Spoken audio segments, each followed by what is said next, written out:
स्त्रीराक्षस्याः सुविषम कृतं रक्षतं रक्षतं च क्रोधात् स्त्रीराक्षस्याः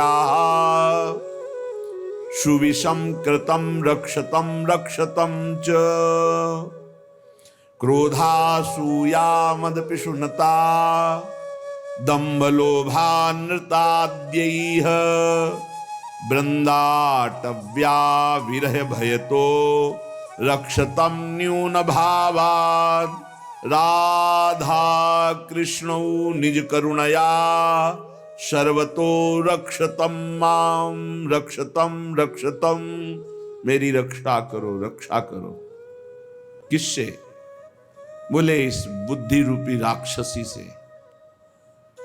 इसने सुविषम, दिखते सुंदर हैं भोग, लेकिन बहुत कटु दुखदायक है, विषम है। फंसा दिया इस बुद्धि ने, बहुत दुष्ट है। ये राक्षसी है बुद्धि। जब तक प्रभु के चिंतन में नहीं लगती तब तक ये आसुरी बुद्धि बनी रहती है। हमारी बुद्धि किसी भी माता बहन पर जब दृष्टि जाती है तो भोग बुद्धि हो जाना, यह राक्षसी बुद्धि है। श्रीपाद कह रहे हैं स्त्री राक्षस्याः सुविषम कृते रक्षतम रक्षतम च। रक्षा करो हे राधा कृष्ण हमारी रक्षा करो। ये बुद्धि माताओं बहनों के प्रति राक्षसी भाव को प्राप्त हो रही। अब इसी का गलत अर्थ कर दिया जाए तो निंदनीय हो जाएगा। भाव से देखा जाए तो इसका अर्थ होता है कि ये मेरी बुद्धि राक्षसी स्वभाव की हो गई, जो माता बहनों पर ये भोग दृष्टि रखती है। और यही सत्य है, हमारी जो बुद्धि जैसी होती हमको सामने वैसा ही दृश्य दिखाई देता है। ये राक्षसी भाव है, असुर भाव है। आसु कहते हैं प्राणों को, जो केवल प्राणों के ही पोषण में लगा हुआ है, केवल इंद्रिय सुखों के ही भोगने में लगा हुआ है, वो असुर भाव को प्राप्त है, वो राक्षसी बुद्धि है। इसमें किसी का क्या दोष कि आप क्या देखते हैं? आपका दोष है या सामने वाली वस्तु व्यक्ति स्थान का दोष है? तो हे राधा कृष्ण, हे श्यामा श्याम, राधा कृष्णो निज करुणया सर्वतो रक्षताम माम। हे राधा कृष्ण, आप मेरी रक्षा कीजिए। सुविषम कृते रक्षतम रक्षतम च। क्या रक्षा हो जाएगी? मेरी बुद्धि का दर्शन ठीक हो जाए। ये जो बुद्धि निश्चय कराती है ना, बहुत गलत निश्चय कराती। इसमें सुख, इसमें सुख, इसमें सुख, धिक्कार है। भगवान की कृपा से दिव्य मानव देह प्राप्त करके दिव्य आध्यात्मिक सुख प्राप्त करने की लालसा रखनी चाहिए, ना कि भोग दृष्टि से देखना चाहिए। हे प्रभु मेरी रक्षा करो, मेरी बुद्धि शुद्ध हो, नहीं तो दुर्गति पक्की है, पक्की दुर्गति है। फिर जब काम अपना अधिकार जमा लेता है हृदय में, तो क्रोध का तांडव शुरू हो जाता है। नाक में गुस्सा रहता है। छोटी छोटी बातों में वो अपने पूज्य जनों को भी कटु वचन, कठोर व्यवहार, हिंसादि भी कर सकता है। जैसे बड़ा भ्राता पिता के तुल्य होता है, पिता माता ये भगवान के तुल्य होते हैं, पर क्रोधी पुरुष इन पर भी हाथ उठा देगा, इनको भी अपमानित कर देगा। हो सकता है क्रोध ज्यादा बढ़ जाए तो हिंसा भी कर सकता है। ये राक्षसी बुद्धि के लक्षण हैं, जो माताओं बहनों में काम भाव देखना और क्रोध करना। ये क्रोध बहुत बड़ा अनिष्टकारी। कभी किसी का क्रोध से मंगल नहीं हुआ, कभी किसी का मंगल नहीं हुआ। क्रोध को क्षमा के द्वारा नष्ट करना चाहिए। नाम जप से ऐसा धैर्य धारण करना चाहिए, जो आपके प्रति अपमान की क्रिया, प्रतिकूल क्रिया, तिरस्कार क्रिया, अहित क्रिया करे, उसको भी क्षमा कर दो। क्षमी अद्वेष्टा सर्वभूतानां मैत्रा करुणैव च निर्ममो निरहंकारां सम दुःखा सुखः क्षमी। क्षमी क्षमावान। क्षमावान बलवान होता है, क्रोधी बलवान नहीं होता, वो कमजोर होता है। क्षमावान बलवान होता है। क्षमा के द्वारा क्रोध का नाश करो। प्रिया प्रीतम के स्मरण से, उनके चरणारविंद के चिंतन से, उनकी लीला गायन से अपने बुद्धि को इतना परिपक्व करो कि अगर गृहस्थ हो तो अपनी पत्नी के सिवा सर्वत्र जननी भाव हो, पूज्य भाव हो, प्रियाजू की सब सखियां हैं या स्वयं जगत अम्बा इन रूपों में विराजमान है, ऐसा पवित्र भाव करो। जैसे हम अपने घर में जवान बहन, जवान बेटी, जवान परिकर के साथ रहते हुए कभी दोष बुद्धि नहीं होती, कभी ये भाव ही नहीं आता ये स्त्री है, मेरी बहन, मेरी बेटी। ऐसे ही चराचर जगत का भाव बन जाए तो हमारी बुद्धि शुद्ध हो जाए। असूया, क्रोधासूया, असूया दूसरों के गुणों में दोष देखना, किसी भी व्यक्ति का छिद्रावेषण करना, इसमें क्या दोष है, ये देखने का अधिकार केवल गुरु को है या पूज्य जनों को है, वो भी अपने निज शरणागतों के, अन्य के नहीं। और वो भी उसे निर्दोष करने के लिए, निंदा या अपमानित अवहेलना करने के लिए नहीं। दूसरों के गुणों में दोष देखना ये सबसे बड़ी हानिकारक वृत्तियां हैं।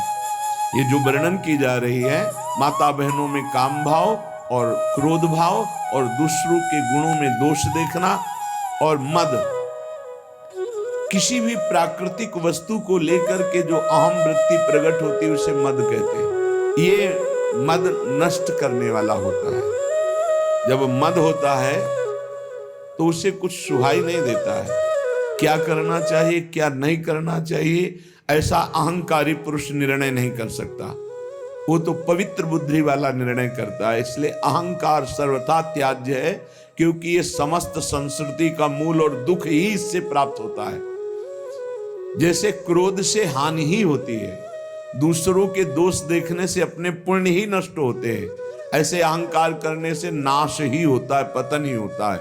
और पिशुनता, दूसरे की चुगली करना, ये भगवत मार्ग में बहुत हानिकारक बात है। ये सुना ऐसा ऐसा ऐसा, और बड़े खुशी हो रहे हैं दूसरे की न्यूनता का वर्णन करके, दोषों का वर्णन करके, चुगली वर्णन करना। पिशुनता, दूसरे की बात किसी दूसरे से करना। और दंभ, जो तुम्हारे जीवन में है नहीं उसे दिखावा मत करो। जो हृदय में है, जो वाणी में है, वही आचरण में होना चाहिए। अगर तीनों का मिलान नहीं होता तो उसे दंभ कहते हैं। वाणी से कुछ और, हृदय में कुछ और, आचरण में कुछ और, उसे दंभी पुरुष कहते हैं। जिसका वचन एक, मन एक, आचरण एक, उसे संत कहते हैं, उसे भगवत भाव वाला महाभागवत कहते हैं। लोभा अनृताद्य, लोभ, धन का लोभ, नाना प्रकार के विषयों का लोभ, ये अगर मिटाना है तो नाम जप करना होगा। नाम जपने का जितना लोभ बढ़ाओगे तो ये और सब लोभ हट जाएंगे। लोभ पास जेहि गल न बंधाया, सो नर तुम समान रघुराया। और अनृत है, झूठ बोलना। झूठ बोलना बहुत सहज होता जा रहा है, इसीलिए भजन में बड़ी हानि, बड़ा निषिद्ध है झूठ बोलना। शास्त्र में बहुत इसे रोका गया है। आज तो झूठे ही लेना, झूठे ही देना, झूठे ही भोजन, झूठ चवेना, हर बात में झूठ बोल रहे लोग। झूठ को पाप ही नहीं समझ रहे, वाणी को शासन में नहीं ले रहे कि मुझे सत्य बोलना है। बस झूठ पे झूठ, जितना नाटक बोला जा सके, यहां तक कि अपने गुरुजनों से भी झूठ। अब इससे ज्यादा क्या होगा?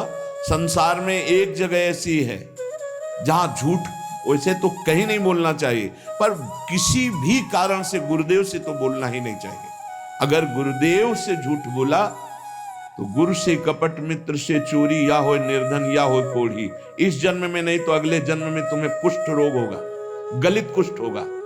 गुरुदेव से अनृत बोलना, कपट करना, छल छुपाव करना, चलो इस जन्म में नहीं तो कल्याण तो नहीं होगा, मोक्ष को तो प्राप्त होगे ही नहीं, अगला जन्म जरूर कुष्ठी बनोगे, या फिर ऐसी दरिद्रता को प्राप्त होगे कि जो जीवन भर महान कष्ट देता रहे। अनृत बोलना, झूठ बोलना, क्यों बोलना? अगर हम गलत हैं तो फिर हमें दंड मिलना चाहिए, हमारा सुधार हो जाएगा, पवित्र हो जाएंगे। गलत नहीं है तो तुम जो सोचा करो, हम सत्य बोलेंगे। व्यापार आदि के लिए भी झूठ बोलने की कोई आवश्यकता नहीं, सब कोई जानता है मुनाफा के लिए व्यापार होता है। आप अपना नियत जो मूल्य है उसमें मुनाफा जोड़ करके आप बेचिए, झूठ मत बोलिए। झूठ बोलने से कोई व्यापार थोड़ी बढ़ जाएगा। अगर आप झूठ बोल करके पैसा कमा रहे तो परिवार में अशांति, क्लेश, दुख, नाना प्रकार की रोग विपत्तियां घेर लेंगी। सत्य मार्ग पर चलो। श्रीपाद कह रहे हैं यदि इस जन्म में तुझे मंगल गति प्राप्त करनी है तो अपनी बुद्धि की राक्षसी प्रवृत्ति को रोको, माता बहनों के प्रति काम भाव मत करो, किसी से क्रोध से वर्ताव मत करो, दूसरों के गुणों में दोष दर्शन मत करो, अहंकार मत करो, किसी की चुगली मत करो, जो तुम्हारे जीवन में नहीं वो नाटक मत करो, दंभ मत करो, दिखावा मत करो, लोभ मत करो, झूठ मत बोलो। क्या होगा इससे? इससे आपके अंदर भगवत भाव जागृत होगा। ये नरक पहुंचाने वाले हैं जितने लक्षण हैं, अभी समझ में नहीं आ रहा है, आ जाएगा समझ में। जिस समय दंड विधान लागू होता है तब लगता है कि कभी कोई जिंदगी में पाप ना करे। जब शरीर पीड़ा से युक्त, मन खिन्न, नाना प्रकार की विपत्तियां घेर लेती हैं, बड़ी अव्यवस्थाएं, तब उस जीव को लगता है मृत्यु हो जाए तो अच्छा। तो क्या होगा? मृत्यु हो जाने पर तुम कोई सुविधा में पहुंच जाओगे क्या? भारी दुख। मृत्यु के बाद कोई सुख? अरे सुख तो इस मनुष्य शरीर में है। इस मनुष्य शरीर से परमात्मानंद प्राप्त कर सकते हो, अखंडानंद प्राप्त कर सकते हो, भगवत प्रेमानंद प्राप्त कर सकते हो। भूल गए विषयानंद में और जब विपत्ति आई तब मृत्यु को मनाने लगे।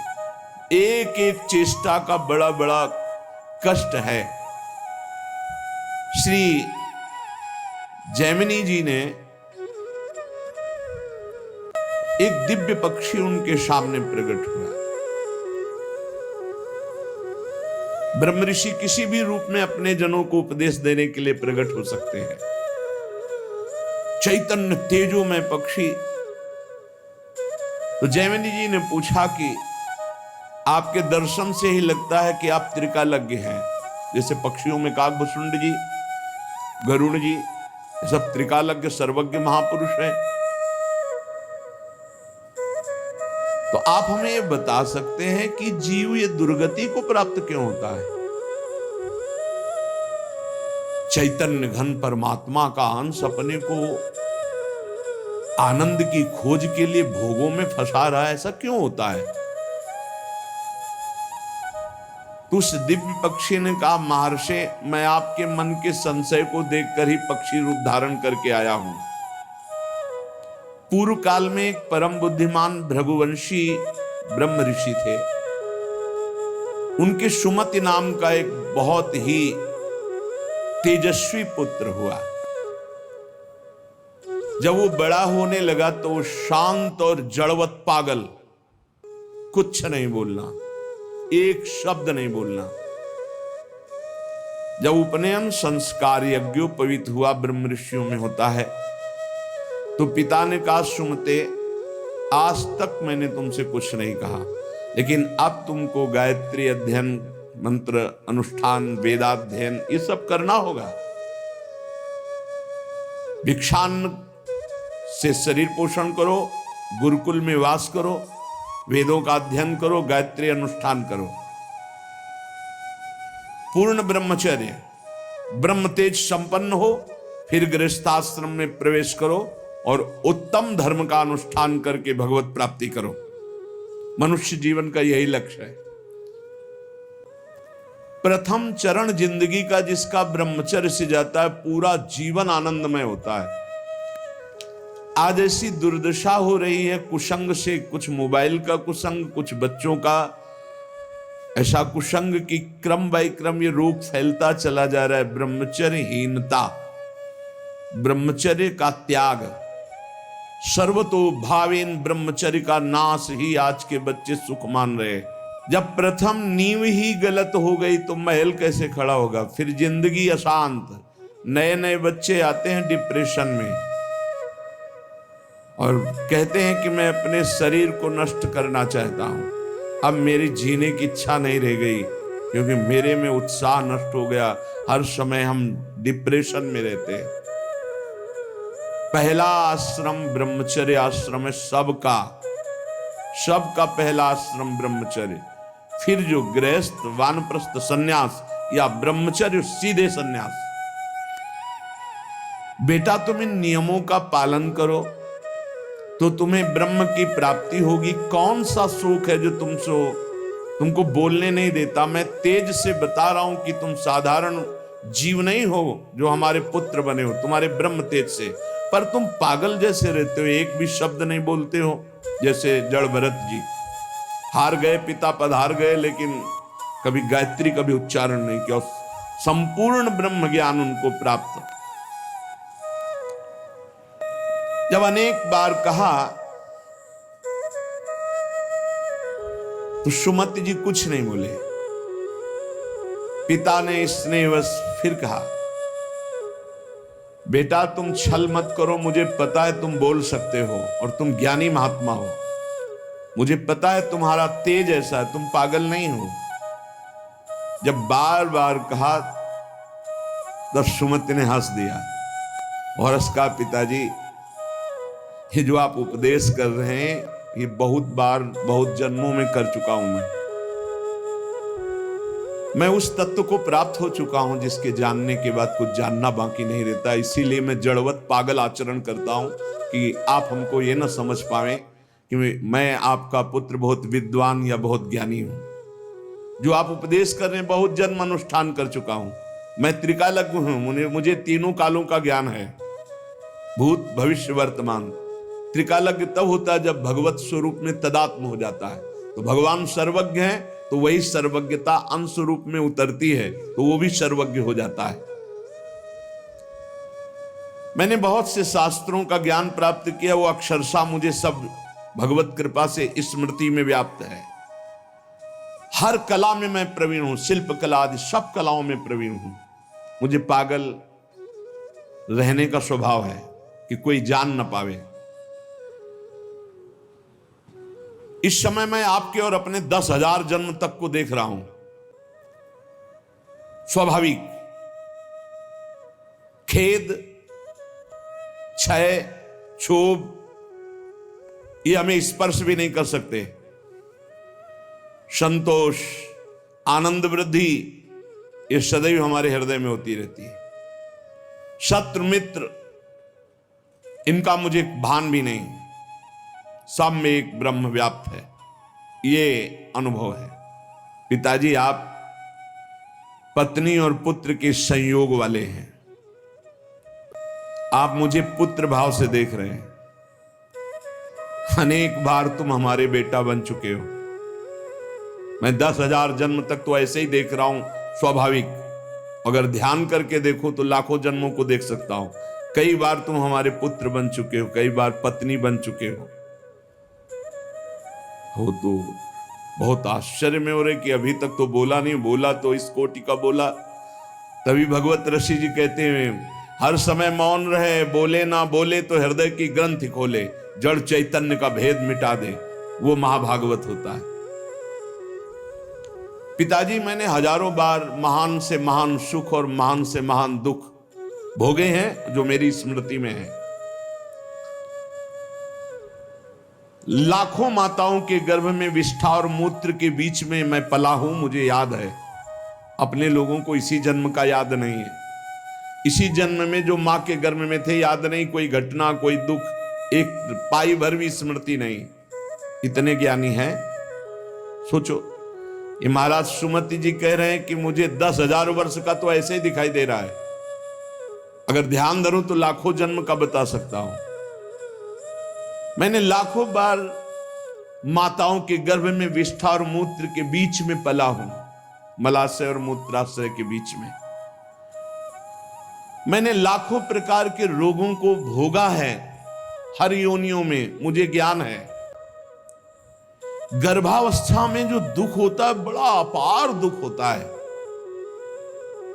मैंने बचपन, जवानी, बुढ़ापा सबको देखा है।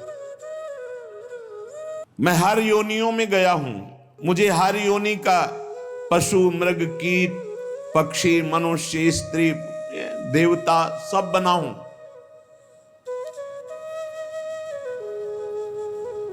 मैंने हर सुख को देखा है। स्वामी का सुख, भृत्य का, दास का, इंद्र का, दरिद्रता का। मैं कई बार स्त्री भी बना हूं, कई बार पुरुष भी बना हूं। मैंने सब सुख देखा है। आप जो पूछ रहे कि तुम जड़वत क्यों रहते हो, मौन क्यों रहते हो, मैंने सब देखा है। पिताजी राग, हर्ष, भय, उद्वेग, क्रोध, अमर्ष, वृद्धावस्था, मृत्यु, सबके दुख का मुझे ज्ञान है। जब इस तरह प्रसन्नता से हृदय भर गया पिता का कि मेरा जो अनुमान था कि तुम कोई बहुत बड़े महात्मा हो, तेजस्वी, तुम पागल का केवल स्वांग कर रहे हो, ये सत्य हुआ। मैं धन्य हुआ जो तुम्हारे जैसा पुत्र प्राप्त किया। उन्होंने विस्मय से गदगद वाणी में कहा, बेटा ये ज्ञान तुमको कहां से प्राप्त हुआ? मैं भी तो साधना करता हूं, मैं भी ब्रह्म ऋषि हूं। तुम जड़ता का स्वांग कर रहे थे, इतने बड़े ज्ञानी महात्माओं की तुम्हें दसियों हजार वर्ष जन्म की बात याद है, फिर तुम जड़ता का भाव धारण करके मेरे यहां जन्म क्यों लिया? जब इतने सिद्ध हो तो तुम्हें मुक्त हो जाना चाहिए। क्या किसी मुनि का शाप है या देवता का शाप है जो तुम हमारे यहां पुत्र हुए? ये ज्ञान तुम्हारा दिव्य है, तुम्हें मुक्त हो जाना चाहिए, तुम जन्म क्यों लिए? मैं ये रहस्य जानना चाहता हूं, बड़ा कौतूहल है मुझे। पुत्र ने कहा सुमति जी ने कि पिताश्री, पूर्व जन्म में मेरे साथ जो घटना घटी जिसके कारण मैं जन्म लिया, वो मैं तुम्हें बताता हूं। पूर्व काल में मैं निरंतर परमात्मा का ध्यान करने वाला महात्मा था, ब्रह्म ऋषि, अध्यात्म विद्या में पराकाष्ठा को पहुंचा हुआ महात्मा, समस्त अष्टांग योग से सिद्ध। देख लो, निरंतर भगवद अभ्यास में लगे रहना, संत पुरुषों का ही संग करना, अपने स्वभाव विचार परायण रखना और तत्वमसि इस महावाक्य की स्थिति प्राप्त करना। परमात्म तत्व में मेरी हर समय अभ्यास से स्थिति हो रही थी। बड़े बड़े साधक मेरे शिष्य बनने लगे। मैं बड़े बड़ों का प्रश्न का संदेह निवारण करता और मैं आचार्य पदवी पर बैठ गया। पर मेरा एकांत सेवन, भगवत चिंतन, इस पे बाधा पड़ गई। दैवात किंचित बचा हुआ अज्ञान मेरे अभ्यास में बाधा डालने लगा। मेरा ब्रह्म भाव में जो रति हो रही थी पलट गई। हो रही थी, पूरी हुई नहीं थी। अगर हो गई फिर नहीं पलट सकती। जैसे भुना हुआ चना दोबारा नहीं जग सकता। मेरा एकांत सेवन नष्ट होने लगा, मेरे सद्भावनाएं नष्ट होने लगी और मैं संभल नहीं पाया और प्रमाद स्थिति में मेरी मृत्यु हो गई। पर मैं सत्य में जीवन व्यतीत किया था, उसके प्रभाव से मुझे पुनः ब्रह्म ऋषि कुल में ही जन्म हुआ और मैं पुनः ही ब्रह्म ऋषि। अब मैं किसी को उपदेश नहीं करूंगा, इसीलिए मौन रहता हूं पागल जैसा। ना चेला बनाऊंगा ना किसी को उपदेश करूंगा। इसीलिए मृग में आसक्त होने के बाद जड़ भरत जी ने भी यही स्वरूप रख कि डर गए कि फंस जाऊंगा। हरी घास भी नहीं खाई, बहुत सावधानी की जरूरत है। मुझे ब्रह्म चिंतन के प्रभाव से दसियों हजार वर्ष जन्मों की बात अब भी स्मृति में है। जो बहुत सावधानी की जरूरत है। एकांत का अपना साधन यदि छिन जाए तो कुछ भी बाधा पहुंचा सकता है, वो चाहे मृग हो चाहे चेला हो। बहुत संभल के इस मार्ग में चला जाता है। मेरी स्मृति धूमिल नहीं हुई जैसे जड़ भरत जी की भी स्मृति धूमिल नहीं हुई। हिरण के भी जन्म में वो भजन परायण रहकर ब्रह्मबोध संपन्न महापुरुष के रूप में जन्मे। पिताजी पूर्व जन्म के अभ्यास में मैं जितेंद्री था, इसलिए अब भी मैं जितेंद्री ही हूं। केवल प्रमाद स्थिति आ गई, चिंतन में प्रमाद, बहुत सावधानी। अब भविष्य में मेरा जन्म नहीं होगा क्योंकि मैं सावधान हूं, अब प्रमाद नहीं होने दूंगा। मैंने जो दूसरों को ज्ञान दिया था उस ज्ञान का कहीं ना कहीं मुझे अहंकार आ गया, इसलिए प्रमाद स्थिति आ गई। भ्रम न हो जाए, वो छुपा छुपी का खेल खेलता है, चेला नहीं है, वो जगत गुरु है। भगवान श्री कृष्ण कह रहे हैं मत्ता पर तरम नान्यत, मेरे सिवा अन्य कोई नहीं। तो कहीं गुरु बनने का अहंकार ना आ जाए। भगवान अपने भक्त की हर इच्छा को पूर्ति करते हैं, तो वही आकर शिष्य रूप में शरणागत का स्वांग करते हैं। ये भूल गए तो देख ले, और कोई अपराध नहीं था, कोई अपराध नहीं था। प्रमाद स्थिति मैं ज्ञानी हूं, हम जागृत हो गया, एक जन्म बर्बाद हो गया, ब्रह्मबुद्ध। इसलिए इस जन्म में बोल ही नहीं रहे, अपने पिता से भी नहीं। जब बहुत बार कहा तो करुणा करके बोले, जैसे जड़ भरत जी रघुगण से बोले, मैंने जो दूसरों को ज्ञान दिया था, ये ज्ञान देते समय नहीं होना चाहिए कि मैं उपदेश कर रहा हूं, मैं उत्तर दे रहा हूं। सच्ची नहीं, वो श्री भगवान अंदर से बोल रहे हैं। हृदय मंदिर भगवान का है, साउंड ये दिखाई दे रहा है, वो अंदर से भगवान बोल रहे हैं। जो उत्तर दिया वो मैं भी सुन रहा हूं। मैं उत्तर देने वाला नहीं हूं, मैं भी श्रोता ही हूं। उत्तर देने वाले श्री भगवान जगत गुरु जो सबके हृदय में बैठे हैं, वही कथयन्ति च माम नित्यम तुष्यन्ति च रमन्ति च, इसकी योग्यता प्रदान कर रहे हैं। वही अंदर से कथन करवा रहे हैं, वही उसी में रमण करवा रहे हैं, वही सुनवा रहे हैं। जो सत्य चिंतन करता है वो कभी व्यर्थ नहीं जाता। उसके प्रभाव से मुझे आगे कोई साधना नहीं करनी पड़ी और मुझे तत्वबोध हो गया। यही खास बात होती, मैं ब्याज सहित भजन मिलेगा, आगे कोई साधना नहीं करनी पड़ी। इस जन्म में स्वयं तत्वबोध संपन्न महापुरुष के रूप में प्रकट हो गए। जैसे जड़ भरत जी जन्म से सिद्ध, भजन कर नामे भक्ता प्रणश्यति, ये खास बात होती। 100 बार राधा राधा बोला है तो अगले जन्म में 101 बार से शुरू होगा, 99 से नहीं। मैं त्रिकालज्ञ हूं, अपना परिचय बता रहे, और ये तीनों कालों का ज्ञान साधारण धर्मों के पालन से या कर्म कांड से इनसे नहीं प्राप्त होता है। ये भगवत चिंतन ब्रह्म चिंतन से प्राप्त होता है।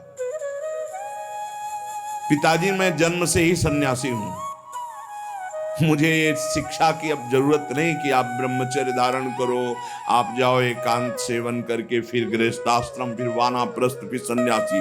मैं जन्म सिद्ध सन्यासी हूं। मेरे से चूक हो गई, जरा सी चूक में जन्म हो गया। हिरन में आसक्त, जरा सी चूक में, बहुत बड़ा गेम है ये, चूक नहीं होनी, ये खेल है, चूक नहीं होनी चाहिए। अच्छा, खास बात देखो, चूक कहां हुई है। और जब भगवान की शरण में होता है तो भगवान कह रहे अंतिम चूक को मैं सुधारता हूं। इसीलिए सर्वश्रेष्ठ भगवान की भक्ति है, शरणागति है।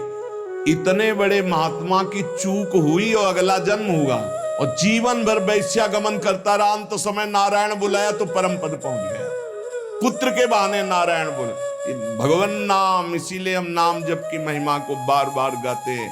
मैं क्या हूं इसको छोड़ो, आप क्या है प्रभु, मैं समझ गया। राधा राधा राधा राधा राधा राधा, परम पद मिल गया। अब ये बहुत सरल लगता है ना, इसलिए फिर किसी को हीरा दो तो कांचा ही समझेगा, और दाम लगा के कांच दो तो उसको माथे पे लगाएगा। 1 लाख में खरीदा है, भले चमकीला रंगीन कांचा ही हो या सफेद कांच हो, और अगर फ्री हीरा दो तो उसको लगे हीरा फ्री कैसे दे सकता है, नहीं ये तो कांचा ही होगा। पैसा लगा, फ्री सत्संग मिल रहा है तो समझ में नहीं आता, फ्री सत्संग मिल रहा है, फ्री एकांतिक मिल रहा है तो समझ में नहीं आता। पक्की बात समझो, भगवान नाम से बढ़कर के कोई साधना नहीं है, कोई साधना नहीं। ये आप देखो इन प्रसंगों को इसीलिए सुनाते कि आप पकड़ो, इतनी ऊंचाई पे चढ़ा हुआ महापुरुष जरा सा अहम में फिसल गया। और भगवान का भक्त जो भगवान का शरणागत है, तो भगवान कहते हैं अंतिम समय उसका स्मरण मैं बनता हूं, मैं स्वयं उसका स्मरण बनता हूं। College of